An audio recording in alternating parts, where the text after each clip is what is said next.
Hey everyone, NW Order for Life here with Parasyte the Maxim episode 18 review. A really beautiful episode dealing with a lot of human emotions and motherly instincts and things of that nature. Tamiya, or I should say Tamura Reiko, as far as everybody else is probably concerned, but I still like to call her by her original name, Ryoko. But Reiko, she starts off, talking to Shinichi and telling him about what she's discovered, during her time living as a human, that she feels that fundamentally parasites and humans are a part of the same family.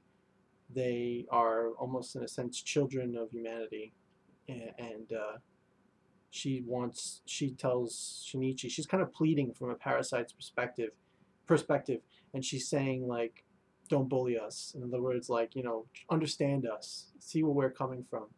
She said that she actually can eat normal food and survive. They don't have to kill humans. So she's trying to, from the very beginning, plea with him and, like, please understand me. Like, don't just label me as a monster. But of course, then the police come running in, and the head cop, I forget his name. I don't remember what his name is, but Hirama, I think, and he says, he knows that Reiko is the villain, or that she killed the detective, the private eye, and that the baby has blood on it. So he knows that that he's correct in shooting her, and he points a gun at her, and she tries to feign human emotion.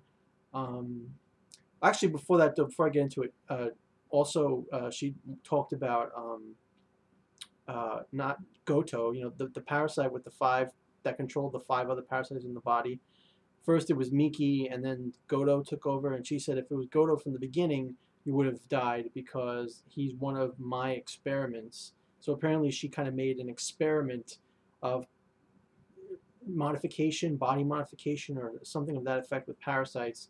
And she said Goto is fragile, but he's invincible. And Shinichi said she's contradicting herself, but I think what she means by fragile is she might mean in the state of mind. Like he may be like fragile in the sense like he's like a psycho convict kind of personality maybe, and invincible in terms of how strong he is, as a fighter and all of his abilities that he can transform and things of that nature. But getting back to what I was talking about before, so the Hiruma-san, whatever, he points a gun at her. She screams and tries to say like you're all crazy, like human emotion, but he shoots her in the forehead, and she kind of smugly declares that he was right, and she spits the bullet out, and everybody just starts unloading fire on her, and she just turns around towards Shinichi, and she takes all the bullets in the back, and she also extends her hair like almost like a carapace, like like what bugs have, like they have that hard type of shell or whatever.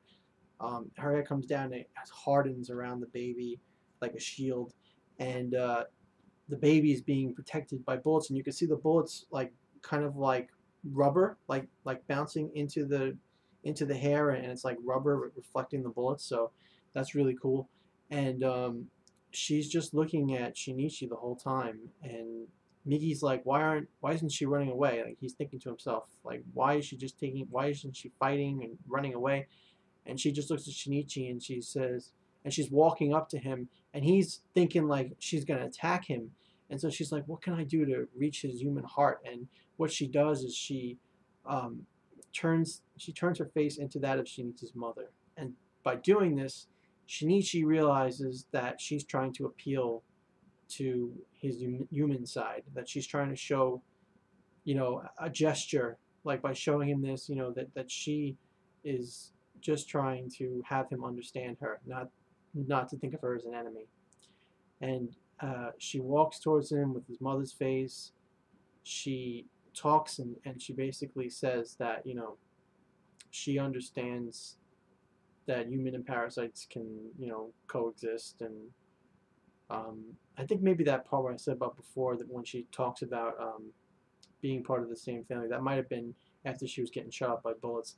But regardless, it was really, really sad, and she takes her. The police stop firing because they don't want to hit Shinichi, and she puts her hair back to normal. She hands him the baby. She says, "This one is a human child.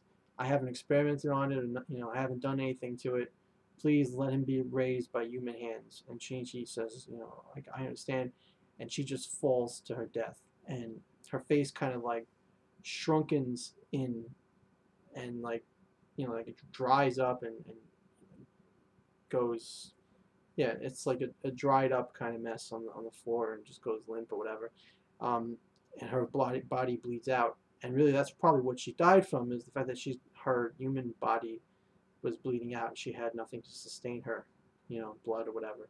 Because parasites live off of blood, as we saw, or at least one way they can live off, as Reiko says in this episode, that she doesn't need to. She could just eat normal food.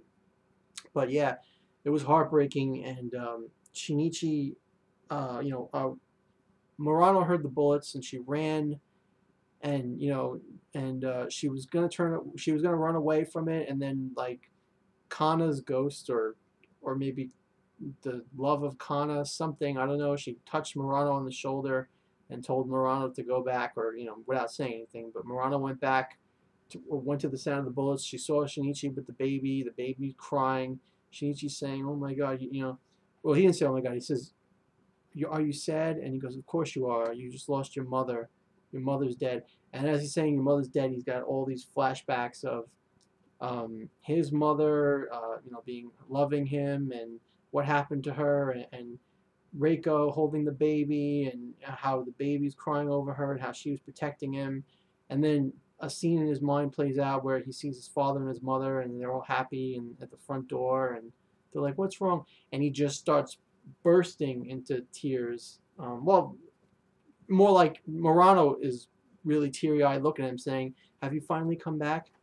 And he turns around and there's just tears coming all down his face, and he's like, and he can't believe he's crying, whatever. But it was those flashbacks, or it's like a dam broke, and he finally realized, or reclaimed his humanity in a sense.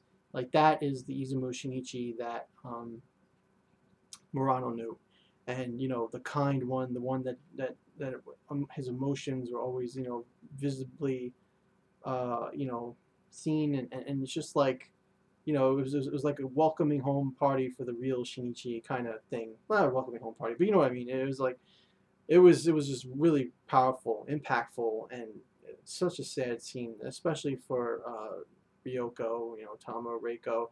She was such an amazing character. I've said it in the past, and I'll say it again. So developed, greatly developed.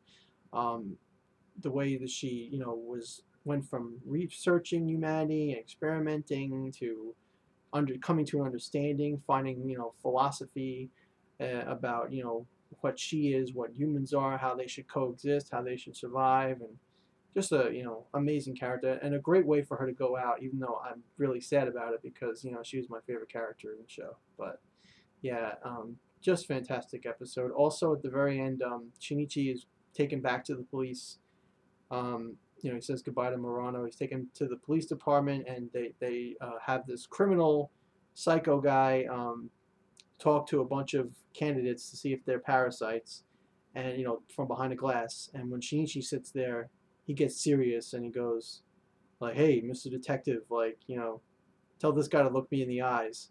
So this guy is probably going to send Smiggy on Shinichi. And that is pretty much the episode. And yeah, it was nuts. So good. Please let me know what you thought about it in the comments below. Are you sad that Reiko died? Are you worried about Shinichi's future with the cops? And just what did you think about this incredible episode with the atmosphere, the snow falling down, the motherly love, the bursting of human emotions to break that alien wall that was in Shinichi's heart. Like, let me know what you think about it below. I just absolutely loved it.